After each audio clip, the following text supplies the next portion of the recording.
खुलुमबाय लोगोफोर, नोंथांमोनखौ फिन खनसेबाव आंनि गोदान भिडिअ बरायहरनाय थाबाय। आसा खालामो नोंथांमोना आंनि भिडिअखौ जोबजासिम नायलांगोन आरो सोरबाफोर चेनेलाव गोदानै फैदोंब्ला दासिमबो जुदि नोंथांमोना आंनि चेनेलखौ साबस्क्राइब खालामाखैब्ला अन्नानै चेनेलखौ साबस्क्राइब खालामनानै हो, लोगोसे लाइक आरो शेयार खालामना होदो लोगोफोर। दिनै बेलासे समनि आपडेटआनो जाहैबाय दिनैनि भिडिअआव जों मिथिनो मोनगोन डिमान्ड एकाउन्टआ मा आरो बेयो मानि थाखाय गोनांथि आरो जों माबोरै मबाइल फन बाहायनानै डिमान्ड एकाउन्टखौ खुलिनाय जायो बेनि सायाव आं दिनै नोंथांमोननो आपडेट लानानै फैदों दे लोगोफोर। गिबियावनो फै जों बुजिनानै लानि डिमान्ड एकाउन्टआ मा। डिमान्डनि ओंथियानो जाबाय लोगोफोर गोसोआव लादो नोंथांमोना, डिमान्डनि ओंथियानो जाबाय डिमटेरियलाइज एकाउन्ट होनना बुंदो लोगोफोर। डिमटेरियलाइज माने एकाउन्ट, बेयो मोनसे एकाउन्टसो दे लोगोफोर, गोसोआव ला। दा बेनि खाथायाव नोंनि बाहागो आरो सिकिउरिटिफोरखौ मा खालामनो हायोनो इलेक्ट्रनिक महरै दोनथुमनाय जायो। जेरै नोंथांमोना मा खालामनो बेंक एकाउन्टआव रां दोनथुमनाय जायो, बेबायदिनो नोंथांमोना बे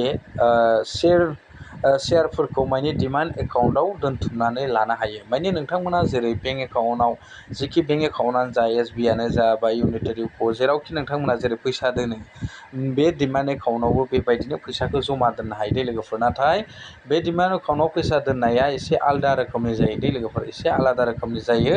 मानो होनबा नोंथांमोना डिमान्ड एकाउन्टआव फैसा रां जमा दोननानै बेवहाय नोंथांमोना बायलाय फानलायबो बानायनो हायो आरोना लोगोफोर। बेखौ नोंथांमोना गिबियाव बुजिनानै लाबानो जाबाय। जुदि नोंथाङा बेवहाय स्टक मार्केटआव शेयार बाहायो एबा फाननो लुबैयो, बेवहाय माने मोनसे स्टक मार्केट थायो दे डिमान्ड एकाउन्टआव, अब्ला बेवहाय नोंथांमोना बायलाय आरो फानलाय खालामनो हायो।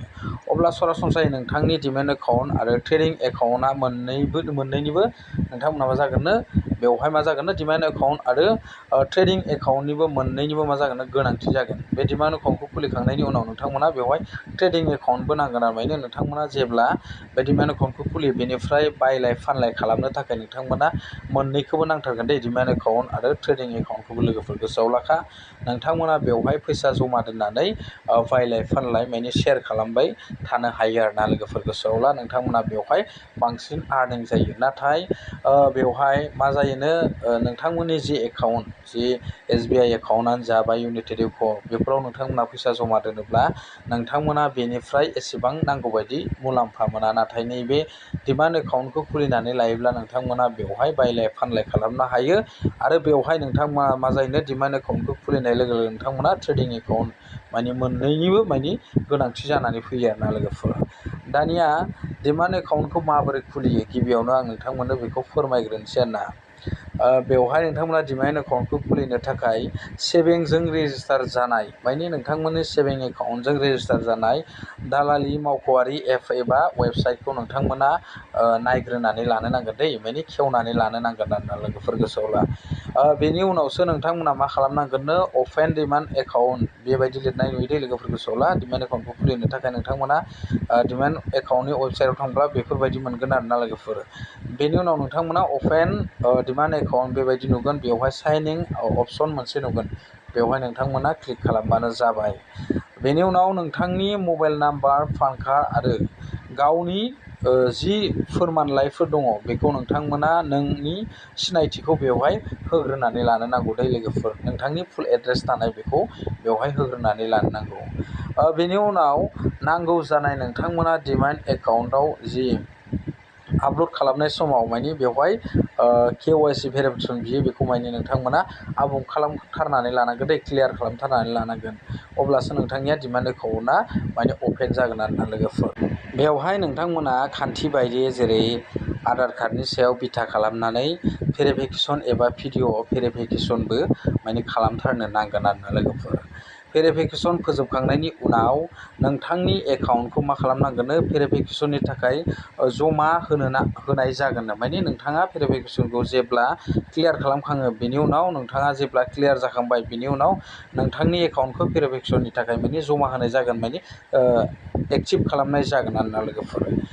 खेबसे भेरिफिकेसन जाफुंसारोब्ला नोंनि डिमान्ड एबा ट्रेडिं एकाउन्टखौ एक्टिभ खालामनो हायो। खेबसे भेरिफिकेसनावनो नोंथांमोना माने बेवहाय मा खालामनानै लानो हागोननो, गोसोआव ला, नोंथांमोना बेवहाय डिमान्ड एकाउन्ट आरो ट्रेडिं एकाउन्टखौबो नोंथांमोना खेबसेनो खालामलांनो हायो आरोना लोगोफोर।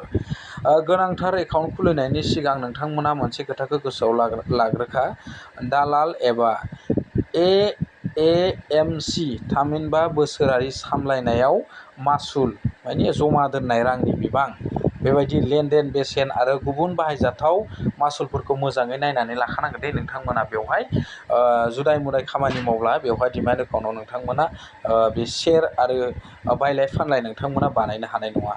आरो बेयो आरो लोगोफोर नोंथांमोना गोसोआव लाखा, डिमेट एकाउन्ट खुलिनाया जाहैबाय शेयार मार्केटआव रां थिसननो मोननै गुबुन गुबुन बाथ्राफोर थागोन आरोना लोगोफोर। बेवहाय नोंथांमोना जेब्ला बेवहाय डिमेट एकाउन्ट खुलिनाय जाखांजोबनायनि उनाव नोंथांमोना जेब्ला शेयार मार्केटआव नोंथांमोना बेनिफ्राय रां बिबांखौ बांहोनो नागिरना, बेवहाय गुबुन गुबुन आयदाफोर थायो आरोना लोगोफोर।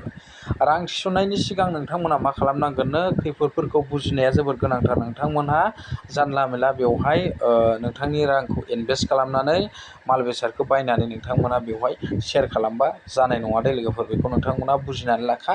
माने बेखौ नोंथांमोना रां दोननायनि सिगां नोंथांमोना बा रां थिसननायनि सिगां नोंथांमोना बेनि माखासे खैफोदफोरखौ एसे मानि गोसोआव लाग्रोखा आरोना लोगोफोर।